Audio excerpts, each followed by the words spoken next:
Los Angeles, the city of dreams, where stories of hope and survival are brought to life on the big screen.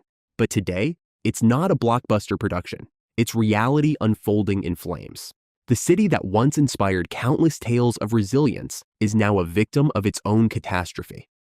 Wildfires are tearing through the region, not as a cinematic spectacle, but as a grim warning of what our world is becoming. In this wave of destruction, heartbreaking stories continue to emerge.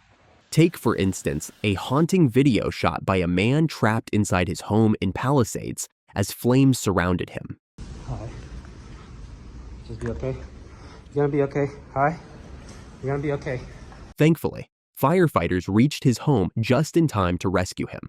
Stories like these highlight the bravery of first responders who are risking their lives to save others.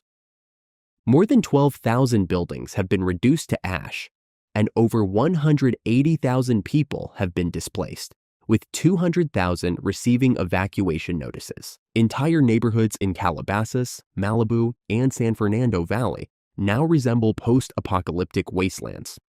JP Morgan estimates that the financial toll of these wildfires will reach an astronomical $50 billion, making it one of the costliest disasters in California's history. The devastating part? This isn't a single fire. Multiple fires have erupted simultaneously, turning Los Angeles into a city under siege.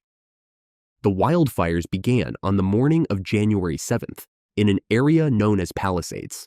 What started as a small blaze quickly spiraled out of control due to extreme heat, dry vegetation, and powerful winds. By nightfall, new fires had ignited in Eaton and Hearst. Within just 2 days, the flames spread to Kenneth, Lydia, Archer, Woodley, and Sunset. Despite relentless efforts, the fire at Lydia was only completely extinguished by January 12th. Kenneth's flames were 90% contained, and Hearst was 76% controlled. But Palisades and Eaton fires remained largely uncontrolled, with only 11% and 15% containment. What's most shocking about these wildfires is their timing. January is traditionally Los Angeles' wettest month, a time when rain helps reduce wildfire risks. But not this year. Southern California received below-average rainfall, leaving the vegetation dry and prone to fire. To make matters worse, the infamous Santa Ana winds, dry, gusty winds that descend from the Rocky Mountains, played a critical role. As these winds blow across the region, they create low humidity and increased temperatures, making the vegetation even drier. Here's how it works. The pressure differences caused by the Rocky Mountains generate these powerful offshore winds. As the winds descend, they warm up and compress, reducing the air's humidity to below 10%. Even a tiny spark under these conditions can ignite a firestorm that spreads with incredible speed. Recent wildfires in Los Angeles have had a profound impact on both residents and wildlife. Numerous organizations and volunteers have mobilized to rescue and care for animals affected by the fires. The Pasadena Humane Society, for instance, has sheltered over 800 displaced pets, including cats, dogs, and even a pony, as their owners sought refuge elsewhere. In one notable rescue, a 100-pound pet tortoise named Rocky was found in a hole in his family's backyard after their home was destroyed in the Eaton fire. Authorities facilitated a heartfelt reunion between Rocky and his family, highlighting the dedication of first responders. Public figures have contributed to the relief efforts. Paris Hilton fostered a dog named Zuzu after her owner lost their home in the fires.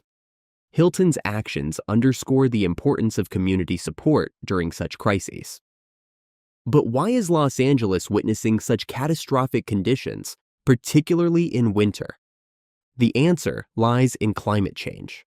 According to NASA climate scientist Peter Kalmus, who once lived in Altadena, Los Angeles, the city is no longer safe due to the growing frequency of extreme weather events. In 2022, Kalmus moved out of the region, citing the worsening climate as the reason. He wasn't wrong. 2023 was officially the hottest year ever recorded on Earth, with average global temperatures soaring 1.48 degrees Celsius higher than pre-industrial levels. In fact, it's believed that 2023 may have been the warmest year in the last 100,000 years. The consequences of this warming trend have been devastating. By late 2023, global greenhouse gas emissions, sea level rise, and temperatures were at all-time highs, while sea ice in Antarctica hit record lows. In Southern California, the heat of June and July 2024 shattered 5 historical temperature records, leaving the region parched. Rainfall ceased after July, drying out forests and vegetation and creating the perfect storm for wildfires. It's crucial to understand that wildfires aren't always caused by humans. Natural factors like lightning strikes and heat waves play a role, but the scale and intensity of recent fires suggest human intervention. A significant culprit is aging infrastructure. Faulty power lines have been responsible for igniting several wildfires in recent years. Yet, utility companies continue to delay upgrading their equipment, leaving the region exposed to catastrophic risks. Add to this the broader impacts of deforestation and unchecked urban sprawl, and it's clear that human actions are exacerbating the wildfire crisis. This wildfire is not an isolated incident, but part of a disturbing pattern. Since 2015, California has witnessed its 5 largest wildfires, with millions of acres burned and billions in damages. Experts warn that unless drastic action is taken, these events will only grow more frequent. The risks are no longer hypothetical. They are here, and they are real. Despite the devastation, there are glimmers of hope. Communities have come together to support one another, from sheltering displaced families to organizing relief efforts. The courage of Los Angeles firefighters and the resilience of its residents remind us of the strength humanity can muster in times of crisis. But resilience alone isn't enough. We must learn from these tragedies and take meaningful action to address climate change. The Los Angeles wildfires are a wake-up call for the world. They reveal the fragility of our environment and the urgent need to act. We must reduce our carbon footprint, demand accountability from corporations, and transition to renewable energy sources. There were deadly fires in Hawaii in 2023, the 2021 heat dome in the Pacific Northwest, Hurricane Helene in North Carolina just last year. Beyond America, the devastation continues. Wildfires in Australia, oases disappearing in Morocco, floods in Dubai, and unbearable heat waves in India. Peter says, until we're enraged, nothing will change. And rage is inevitable when you uncover the truth. Who is suffering? Who is profiting? And who caused this? Look at this report from last year. Since 2016, 80% of global greenhouse gas emissions have come from just 57 companies. Who are they? These are billion-dollar multinationals selling oil, gas, and coal. ExxonMobil, Shell, BP, Chevron, Total Energies. And they're not alone. State-owned giants contribute heavily too. China's state-owned coal company, Saudi Arabia company Saudi Aramco, Russia Gazprom, India's Coal India, Iran's national Iranian oil, Mexico, Pemex. Here's the shocking part. These companies knew the risks 50 years ago. Back then, CEOs, lobbyists, and lawyers of these companies spread lies to block renewable energy progress. Evidence? In 2023, climate investigator Rebecca John uncovered decades-old documents from the U.S. National Archives, the University of California, old newspapers in Los Angeles from the 1950s. These documents reveal that the fossil fuel industry funded climate research, not to fix the problem, but to control the narrative. For example, Charles Keeling, famous for his Keeling curve, which tracks CO2 buildup, had his early research funded by oil companies. By 1954, their own findings showed that carbon emissions would have planetary consequences. Yet, they chose profits over action. In 1959, memos show that the American Petroleum Institute and Western Oil and Gas Association funded air pollution studies. For decades, they denied the science, delayed action, and paid off politicians to protect their profits. Consider this. In 1963, ExxonMobil and other companies had already patented technology for electric cars and low-emission vehicles. But instead of advancing these solutions, they lobbied against renewable energy funding and continued lying to the public. It was only in 2008 that they stopped denying climate change. By then, irreversible damage was already done.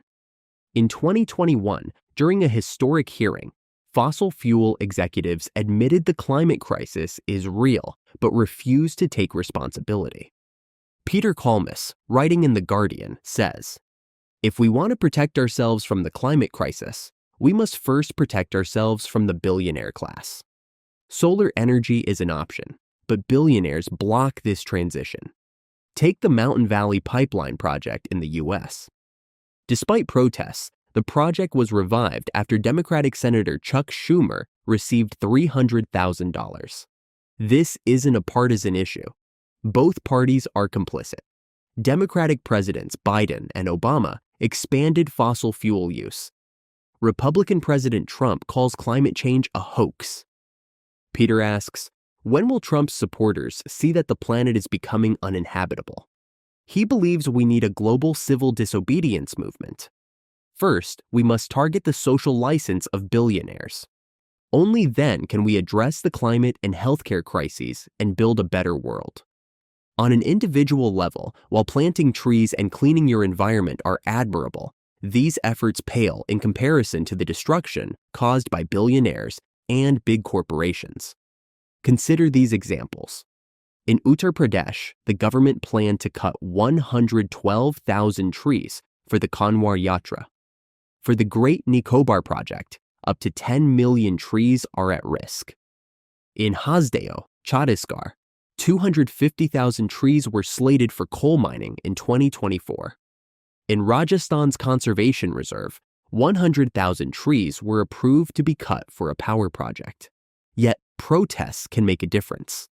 In June 2024, plans to cut 27,000 trees in Bhopal for VVIP housing were canceled after public outcry. Peter's message is clear. Wherever you are, however you can, take action. If we don't, the destruction will continue and no one will be safe. It's time to break free from fossil fuels and protect our planet before it's too late.